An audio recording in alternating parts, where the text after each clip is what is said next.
Bayangkan zaman ketika Romawi hanyalah sebuah desa kecil di tepi Sungai Tiber, sekitar 753 sebelum Masehi. Dari desa itu, lahirlah peradaban yang kelak mengubah wajah dunia. Awalnya, Romawi diperintah oleh raja-raja, dan selama periode kerajaan Romawi, mereka mulai memperluas wilayah, membangun kota-kota, dan memperkuat militer. Tapi rakyat Romawi menginginkan lebih kebebasan untuk memilih pemimpin mereka sendiri. Maka, lahirlah Republik Romawi pada 509 sebelum Masehi, di mana kekuasaan berada di tangan senat dan rakyat. Republik ini berkembang menjadi kekuatan besar, menaklukkan wilayah-wilayah luas dari Mediterania hingga Britania. Namun di balik kejayaannya, Republik menghadapi krisis internal yang membawa lahirnya Kekaisaran Romawi pada 31 sebelum Masehi dengan Augustus sebagai kaisar pertama. Kekaisaran ini mencapai puncak kejayaan di abad kedua Masehi. Tapi seperti semua hal besar, masa kejayaan Romawi pun meredup. Ada seorang siswa bernama Andi,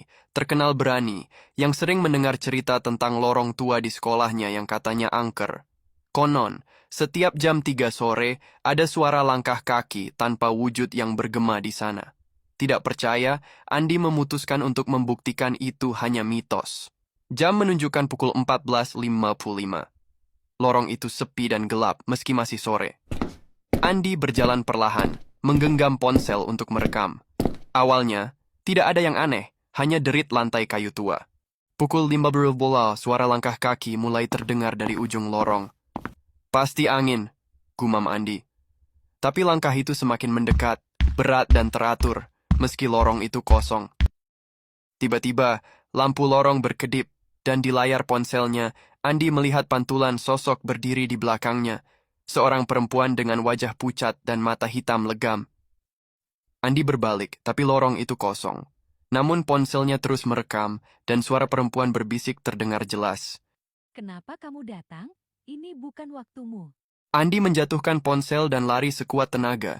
Esoknya ponselnya ditemukan, tapi rekaman itu menghilang. Jika seekor laba-laba radioaktif menggigit Anda mungkin berpikir akan mendapatkan kekuatan super. Tetapi sebaliknya Anda akan mulai merasa mual dan pusing, lalu Anda akan muntah karena radiasi merusak sel-sel Anda. Selanjutnya Anda akan merasa sangat lelah dan rambut Anda akan segera rontok. Sistem kekebalan tubuh Anda akan melemah sehingga Anda rentan terhadap infeksi. Jika seekor laba-laba menggigit Anda lebih dari sekali, paparan radiasi yang ekstrim akan menyebabkan kegagalan organ dan pendarahan internal. Jadi, alih-alih melawan kejahatan, Anda sebenarnya hanya akan berjuang untuk hidup Anda.